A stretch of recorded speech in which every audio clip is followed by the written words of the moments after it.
B J P ಆರೋಪಕ್ಕೆ ಸಮರ್ಥನೆ ಕೊಡೋಕೆ ಬರ್ತಾ ಇಲ್ಲ ಕಾಂಗ್ರೆಸ್ಗೆ. ನಿಜ ಹೇಳಬೇಕು ಅಂತಂದರೆ ಈ ಹಿಂದೆ ಏನು ದುಡ್ಡು ಹೋಗ್ತಾ ಇತ್ತು ಧಾರ್ಮಿಕ ದತ್ತಿ ಇಲಾಖೆಗೆ, ಈ ಹೊಸ ವಿಧೇಯಕದಿಂದ ಕಡಿಮೆ ಹೋಗ್ತಾ ಇದೆ. ನಾನು ತೋರಿಸಿದೆ ನಿಮಗೆ. ಆದರೆ ಬಿಂಬಿತ್ ಹೆಂಗಾಗ್ತಾ ಇದ್ರೆ ಕಾಂಗ್ರೆಸ್ ಸರ್ಕಾರ ಮಾಡಿದ್ದು ಈ ಹಿಂದೆ ಕೂಡ ಮಾಡಿದರು. ಆದರೆ ಕಾಂಗ್ರೆಸ್ ವಿರುದ್ಧ ಬಿ ಜೆ ಪಿ ಯಾವ ವಿಚಾರವನ್ನು ಎತ್ತಬೇಕಾಗಿತ್ತು ಅದನ್ನು ಎತ್ತುತ್ತಾ ಇಲ್ಲ. ಏನು ಎತ್ತಬಹುದಾಗಿತ್ತು ಅಂತಂದರೆ ಅವರಿಗೆ ನಂಬರ್ 1, ಆಯ್ತಪ್ಪ ನೀವು ಸಿ ದರ್ಜೆ ನೌಕರಿಗೆ ಕೊಡ್ತಿದ್ದೀರಿ, ಅರ್ಚಕರಿಗೆ ಕೊಡ್ತಾ ಇದ್ದೀರಿ, ಅದೇ ರೀತಿ ಮಸೀದಿಗಳಿಗೆ ಮೌಲ್ವಿಗಳಿಗೆ ಸಂಬಳ ಕೊಡ್ತೀರಲ್ಲ, ಅದು ಎಲ್ಲಿಂದ? ಮಸೀದಿಯಿಂದೇನು ದುಡ್ಡು ಬರಲ್ಲ, ಅವರಿಗೆ ಸಂಬಳ ಕೊಡ್ತೀರಿ, ಅದು ಎಲ್ಲಿಂದ? ಅದು ತೆರಿಗೆ ದುಡ್ಡಲ್ವಾ? ಈ ಪ್ರಶ್ನೆ ಅವ್ರು ಮಾಡಲೇ ಇಲ್ಲ. ಇರಲಿ ಬಿಡಿ.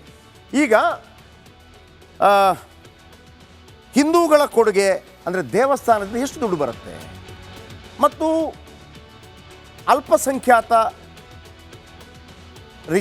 ವಿಶೇಷವಾಗಿ ಮುಸ್ಲಿಮ್ಸ್ ಇರ್ಬೋದು, ಕ್ರಿಶ್ಚಿಯನ್ಸ್ ಇರ್ಬೋದು, ಮತ್ತೊಂದೆಲ್ಲ ವಿಚಾರಗಳು ಇವರಿಗೆ ಎಷ್ಟು ಹೋಗುತ್ತೆ ಅಂತೇಳಿ ಅಂದರೆ ಇವರ ವಾದ.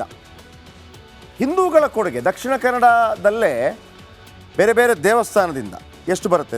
ದಕ್ಷಿಣ ಕನ್ನಡ ಜಿಲ್ಲೆಯಿಂದಲೇ 155 ಕೋಟಿ ರೂಪಾಯಿ ಬರುತ್ತೆ. ಒಟ್ಟು 445.5 ಕೋಟಿ. ದಕ್ಷಿಣ ಕನ್ನಡ ಜಿಲ್ಲೆ 1ರಿಂದ 155 ಕೋಟಿ ದುಡ್ಡು ಬರುತ್ತೆ. ಅಲ್ಲಿ ಕುಕ್ಕೆ ಸುಬ್ರಹ್ಮಣ್ಯ ಇದೆ, ಆಮೇಲೆ ಕೊಲ್ಲೂರು ದೇವಸ್ಥಾನ ಇದೆ, ಅದು ಉಡುಪಿಗೆ ಬರುತ್ತೆ. ಉಡುಪಿ ಮತ್ತು ದಕ್ಷಿಣ ಕನ್ನಡ ಎರಡೂ ಸೇರಿದರೆ 275, ಅರ್ಧಕ್ಕರ್ಧ ಉಡುಪಿ ಮತ್ತು ದಕ್ಷಿಣ ಕನ್ನಡದಿಂದ ಬರುತ್ತೆ ದೇವಸ್ಥಾನದಿಂದ. ಬಿ ಜೆ ಪಿ ಆರೋಪ ಏನಂತಂದರೆ ನಾವು ದುಡ್ಡು ಕೊಡೋದು, ನಮ್ಮದು ಹಿಂದೂ ದೇವಸ್ಥಾನ ದುಡ್ಡು ಕೊಡೋದು, ನೀವು ವಕ್ಫ್ ಆಸ್ತಿ ಖರೀದಿಗೆ 100 ಕೋಟಿ, ಮಂಗಳೂರಲ್ಲಿ ವಕ್ಫ್ಗೆ ಹಜ್ ಭವನಕ್ಕೆ 10 ಕೋಟಿ, ಯಾವುದೇ ಮಸೀದಿಗಳಿಂದ ಬರಲ್ಲ, ಮೌಲ್ವಿಗಳಿಗೆ ಸಂಬಳ ಕೊಡ್ತೀರಿ, ಅವರಿಂದ ಏನು ದುಡ್ಡು ಬರಲ್ಲ. ಹಾಗೆ ಅವತ್ತಿಂದ ಇವತ್ತಿನ ತನಕ ಬಿ ಜೆ ಪಿ ಹೇಳೋದು ನಮ್ಮ ದುಡ್ಡು ಅಂದರೆ ಹಿಂದೂಗಳ ದುಡ್ಡು ನೀವು ಬೇರೆ ಕಡೆಗೆ ಖರ್ಚು ಮಾಡ್ತೀರಿ. ವಕ್ಫ್ ಆಸ್ತಿ ಅಭಿವೃದ್ಧಿ 100 ಕೋಟಿ ಯಾವುದಾದ್ರೂ ಮಸೀದಿಯಿಂದ ಬಂತ? ಇಲ್ಲ, ನಮ್ಮಿಂದ ಬಂತು 445 ಕೋಟಿ. ಹಾಂ, ನೀವು ನಮ್ಮದನ್ನು ನಮಗೇ ಬಳಸ್ತೀರಿ ಅಂತ ಹೇಳ್ತೀರಿ, ಅಲ್ಲಿಗೆ ಎಲ್ಲಿಂದ ಕೊಡ್ತೀರಿ? ಅದು ನಮ್ಮ ತೆರಿಗೆ ದುಡ್ಡು ಅಲ್ವಾ, ಅಥವಾ ಇದೇ ದುಡ್ಡು ಅಲ್ಲಿಗೆ ಹೋಗೋದಲ್ವಾ? ಇದು ಇರುವಂಥದ್ದು. ದಕ್ಷಿಣ ಕನ್ನಡ 155 ಕೋಟಿ, ಉಡುಪಿ 75.7 ಕೋಟಿ. ನೋಡಿ, ಮೊದಲೆಲ್ಲ ಹೇಳ್ತಾ ಇದ್ರಲ್ಲ ಏನು ಕರ್ನಾಟಕದ ತೆರಿಗೆ ದುಡ್ಡು ಬೇರೆ ಬೇರೆ ರಾಜ್ಯಗಳಿಗೆ ಹೋಗುತ್ತೆ ಅಂತೇಳಿ. ಈಗ ಉಡುಪಿ ಮತ್ತು ಮಂಗಳೂರಿನ ಒಟ್ಟು ದೇವಸ್ಥಾನದ ಪೈಕಿ ಅರ್ಧವಾಸಿ ಅಂದರೆ 225 ಕೋಟಿ ಮಂಗಳೂರು ಮತ್ತು ಉಡುಪಿಯಿಂದ ಬರ್ತಾ ಇದೆ. ಒಟ್ಟು ಆದಾಯ ಬರೋದು 445 ಕೋಟಿ. ಅಷ್ಟು ಬರುತ್ತೆ. ಮಂಗಳೂರು ರಾಜಭವನಕ್ಕೆ ನೀವು 10 ಕೋಟಿ ಕೊಟ್ರಿ ಅಂತ ಆರೋಪ. 445 ಕೋಟಿ ನಮ್ಮದು ಬರುತ್ತೆ. ಒಟ್ಟು ಅಲ್ಪಸಂಖ್ಯಾತರಿಗೆ ನೀವು 330 ಕೋಟಿ ಕೊಟ್ರಿ. ನೆಕ್ಸ್ಟ್, ತುಮಕೂರಿನಿಂದ 37.1 ಕೋಟಿ ಬರುತ್ತೆ. ತುಮಕೂರಿನಿಂದ ದೇವಸ್ಥಾನಗಳಿಂದ ನೀವು ಯಾತ್ರಾ ಸ್ಥಳಗಳಿಗೆ 20 ಕೋಟಿ ಕೊಟ್ಟಿದ್ದೀರಿ, ಬೇರೆ ಅಲ್ಪಸಂಖ್ಯಾತರಿಗೆ. ಉತ್ತರ ಕನ್ನಡದ 9 ಕೋಟಿ ಬರುತ್ತೆ, ಕ್ರೈಸ್ತರಿಗೆ 100 ಕೋಟಿ ಕೊಟ್ಟಿದ್ದೀರಿ. ಬೆಂಗಳೂರು ನಗರದಿಂದ 16.6 ಕೋಟಿ ಬರುತ್ತೆ.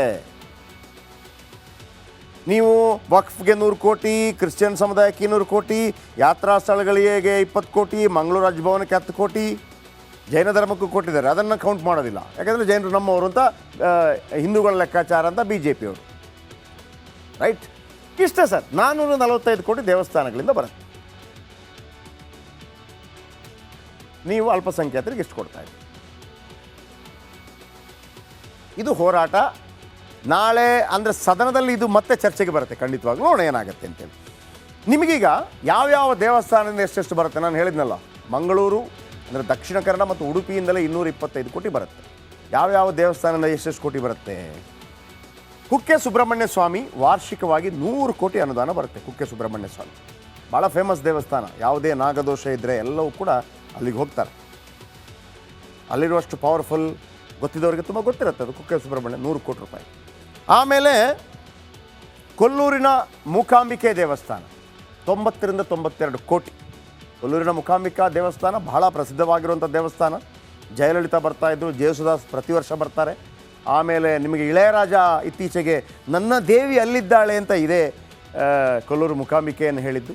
ಆಮೇಲೆ ನೀವು ಅಲ್ಲಿ ಹೋದರೆ ಅದರ ಹಿಂದ್ಗಡೆ ಒಂದು ಕಡಗ ಕಾಣುತ್ತೆ. ಅದು ಎಮ್ ಜಿ ರಾಮಚಂದ್ರನ್ ಕೊಟ್ಟಿರುವಂಥ ಕಡಗ, ಅಂದರೆ ಕಾಣಿಕೆಯಾಗಿ ಕೊಟ್ಟದ್ದು. ಕೇರಳೈಟ್ಸ್ ಮತ್ತು ತಮಿಳಿಯನ್ಸ್ ಜಾಸ್ತಿ, ಯಾಕಂದರೆ ಅಲ್ಲಿಂದ ಬಂದದ್ದು ಶಂಕರಾಚಾರ್ಯ ಜೊತೆ ಹಿಂಗೆಲ್ಲ ಒಂದು ಇತಿಹಾಸ ಇದೆ. ಈಗ ಸದ್ಯಕ್ಕೆ ಬೇಡ ಬಿಡಿ, ಪೌರಾಣಿಕ ಹಿನ್ನೆಲೆ ಇದೆ. ಇನ್ನು ಕಟೀಲು ದುರ್ಗಾ ಪರಮೇಶ್ವರಿ ದೇವಸ್ಥಾನ, ಅದರಿಂದ 40ರಿಂದ 42 ಕೋಟಿ ರೂಪಾಯಿ ದುಡ್ಡು ಬರುತ್ತೆ. ನಮ್ಮ ಮೈಸೂರಿನ ಚಾಮುಂಡೇಶ್ವರಿಯಿಂದ 30ರಿಂದ 33 ಕೋಟಿ ರೂಪಾಯಿ. ವರ್ಷಕ್ಕೆ.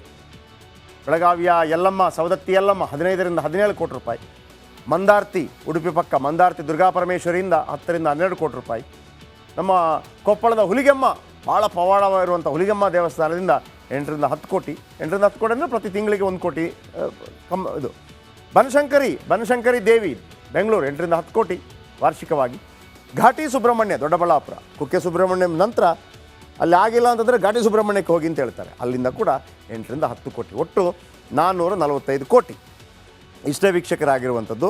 ಈ ಕಾನೂನು ಮೊದಲು ಕೂಡ ಇತ್ತು, ಕಾಂಗ್ರೆಸ್ ಸ್ವಲ್ಪ ಸಡಿಲಗೊಳಿಸಿದೆ ನಿಜ, ಆದರೆ ನೀವು ಸಡಿಲಗೊಳಿಸಿದ್ದೀರಿ ಅಂತ ಬಿ ಜೆ ಪಿ ಅಲ್ಲ. ಬಿ ಜೆ ಪಿ ಹೋರಾಟ ಏನಪ್ಪ ಅಂತಂದರೆ ನಮ್ಮಿಂದ 445 ಕೋಟಿ ರೂಪಾಯಿ ಬರುತ್ತದೆ ಹಿಂದೂ ದೇವಸ್ಥಾನಗಳಿಂದ. ಮಸೀದಿಯಿಂದ ಬರುತ್ತಾ? ಅಲ್ಲಿಗೆ ಎಷ್ಟು ಕೊಡ್ತೀರಿ? ಮೌಲ್ಯಗಳಿಗೆ ಸಂಬಳ ಎಲ್ಲಿಂದ ಬರುತ್ತೆ? ಮಸೀದ ಬರುತ್ತಾ ನಿಮಗೆ ವರಮಾನ? ಇಲ್ಲ. ನಮ್ಮ ದುಡ್ಡನ್ನು ಅವರಿಗೆ ಖರ್ಚು ಮಾಡ್ತಾ ಇದ್ದೀರಿ. ಇದು ಆರೋಪ ಪ್ರತ್ಯಾರೋಪಗಳು. ನಾಳೆ ಸದನದಲ್ಲಿ ಏನಾಗುತ್ತೆ ನೋಡೋಣ. ಈ ನಡುವೆ ಒಂದು ಬ್ರೇಕ್ ತಗೊಳ್ಳೋಣ. ಬ್ರೇಕ್ ಆದ ನಂತರ ಇದಂತೂ ಪಕ್ಕ ಎಡವಟ್ಟು. ಶಿಕ್ಷಣ ಇಲಾಖೆ ಈ ಮಕ್ಕಳು ಹೈರಾಣಾಗಿ ಹೋಗ್ತಾ ಇದ್ದಾರೆ. ಈಗ SLC ಪೂರ್ವ ಪರೀಕ್ಷಾ ಸಿದ್ಧತೆಗೆ 50 ರೂಪಾಯಿ ಕೊಡಬೇಕು ಅಂತ ಆಗಿತ್ತು. ಪ್ರಶ್ನೆ ಮಾಡಿದಾಗ ಮಧು ಬಂಗಾರಪ್ಪ ಕೇಳಿ, ಏನು ರೀ 50 ರೂಪಾಯಲ್ಲಿ ಶಾಲೆ ನಡೆಸೋಕ್ಕಾಗತ್ತಾ ಅಂತ ಕೇಳಿದರು. ಈಗ 50 ರೂಪಾಯಿ ತಗೊಂಡ್ರು, ನಿಮ್ಮ ಪೂರ್ವ ಸಿದ್ಧತಾ ಪರೀಕ್ಷೆಗೆ ಉತ್ತರ ಪತ್ರಿಕೆಯನ್ನು ನೀವೇ ಮನೆಯಿಂದ ತಗೊಂಬನ್ನಿ ಅಂತ ಹೇಳಿದ್ದಾರೆ.